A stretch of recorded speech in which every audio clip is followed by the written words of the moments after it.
Happy New Weigh-In! That's not gonna catch on. This is a first for me, in that it's the first weigh-in of 2020, and it's also the first time that I missed an entire week. It's not just that I'm really late.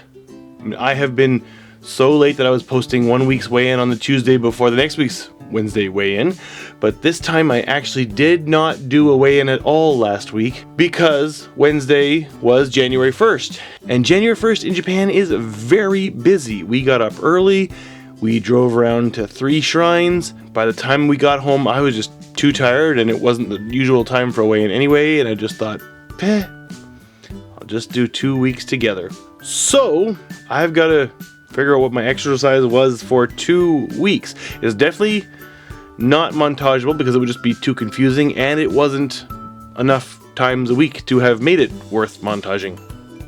So bear with me while I figure this out, because my notes on what exercise I did are pretty bad.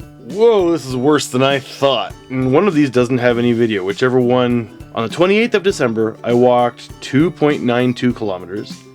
On the 29th, I walked 3.93 kilometers. Does not follow a pattern, unfortunately. And then from there, all the way until January 3rd. Yeah, I mean, I walked around to the shrines. That probably should have counted, but I didn't take any video of that, and I didn't count it, so I don't count it, because I didn't count it.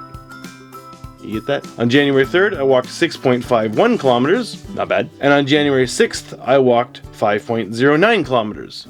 I would have gone walking last night, but not only did I have a headache, but there was so much wind here. It felt like there was a typhoon coming. There wasn't, but it felt like it. So only 4 days in 2 weeks, that sucks. And, you know, it was the holidays. I am definitely expecting to be up, and if I'm up over 100, I will not be surprised.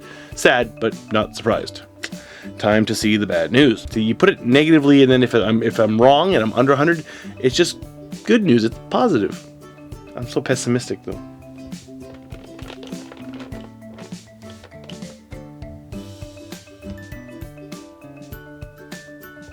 Could be worse. Could be better, but could be worse. I got on the scale at first, it said 102.4, and I almost wanted to cry. This is a democratically arrived at weight because the scale has voted half the time that it's 100.9. Yes, I gotta get a better scale. Time to start being good again. Eat less, walk more. I'm hungry, I gotta go to breakfast. I haven't had breakfast yet, so yeah. But it will not be too much breakfast, because I must eat less and walk more. That is my mantra. I guess, if I had a mantra. I'm babbling, and I'm hungry. I'm going. Bye-bye.